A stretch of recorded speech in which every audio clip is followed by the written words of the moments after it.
Nako, napapasubo tayo nito. Hello po, nandito ako ngayon sa bagsakan ng bisikleta. Ayan oh,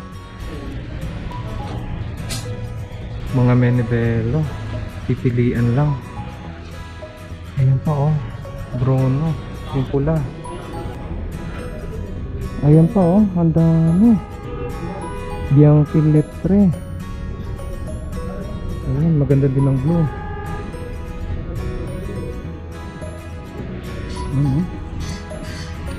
Tapos ito pa, yung verde naman, yung green, Bianchi din.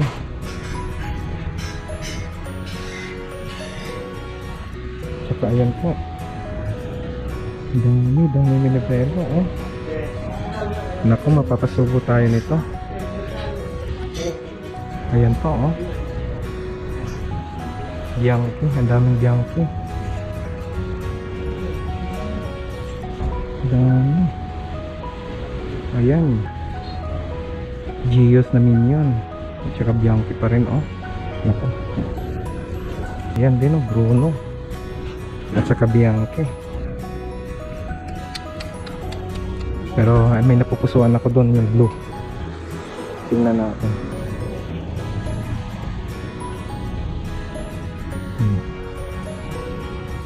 Ayan po, dami pang nakatambak oh. Sana may mapili ako. Sa dami ng Menebelong pagpipilian ko doon at halo-halong brand na nandun, ito po yung binili ko.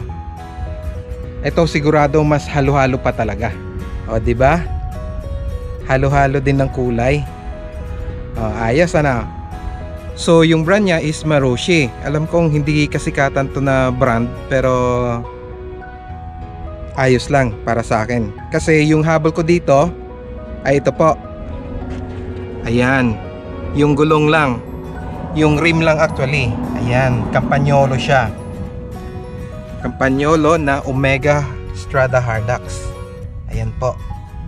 Oh, 'di ba? Tapos kung mapapansin niyo, ayan oh. Oh. Walang kagas-gas-gas-gas pa. Ayan. Oh, 'di ba? Walang bahid ng gamit. Ayan. Tapos dito sa kabila ganun din. Ayan. Ayan oh, may gas-gas konti. Pero sa kuan na yan, sa storage yan dahil nga tambakan. Ayan oh.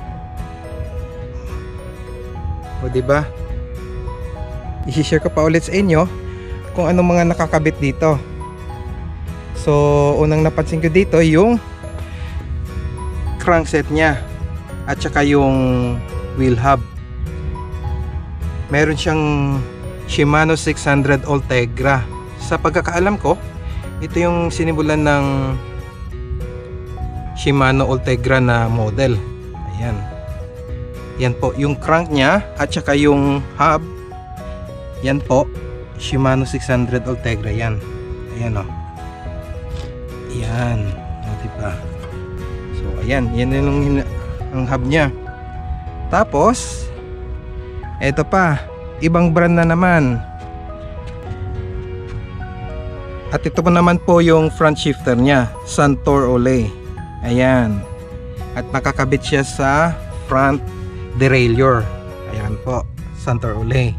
Tapos yung sa likod naman is Shimano RX100 na shifter.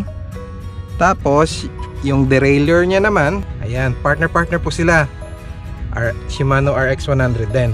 So okay, tingnan naman natin yung drop bar nya. May kasamang Scott Time Trial na handlebar. Tapos yung drop bar nya naman, ayan, Nito 115 na model, may 380 na width. Atong sa brake nya naman is Diacompe.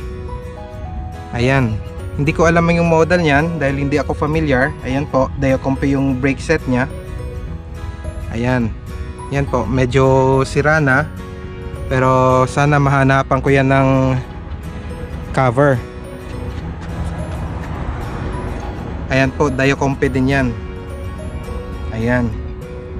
So yan po yung mga pyesa. At saka ito pa pala, yung chainring nya meron siyang, ayan, 52 and 42 na teeth.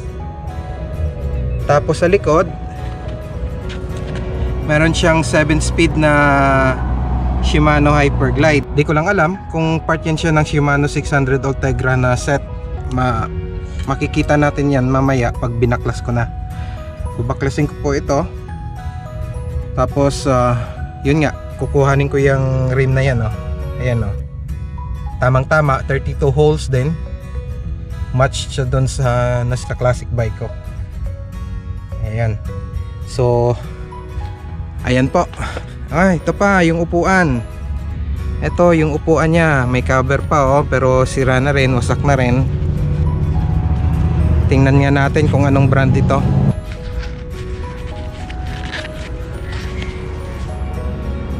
Ayan, burado. Wasak na rin. Ayan. Oh, ayan po yung brand niya. San Marco Triathlon Benvenuti Albordo. Ewan ko kung tama yung pagkabasa ko. Pero yun po. Tapos yung seat clamp niya naman, ayan, oh, Sugino. Oo. Tapos yung seat post is PK. Sa tingin ko Sugino din ito. Ayan, Sugino din. Ayan, oh. Sugino din yung seat post niya. Tapos yung quill niya pala po. Ito yung quill niya. Ayan, SR.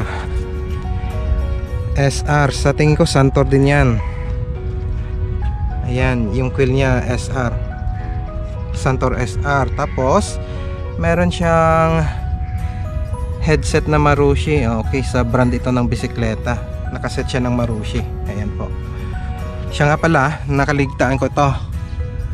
Ayan po, yung skewer niya, yung quick release niya is part ng Shimano 600 Ultegra yan. Ayan po. Tapos ano pa? Tapos may libre pong ano, bottle cage, oh, 'di ba? Dilaw. Ganda, no. Tapos itong niya, yung tubing niya. Ayan. Ayan po yung tubing niya. Original sports frame. Chromo syempre. Batted frame tubing. Ayan. Yan po yung tubing ng bike. Babaklasin ko yan at saka lilinisin yung lahat para naman gaganda konti.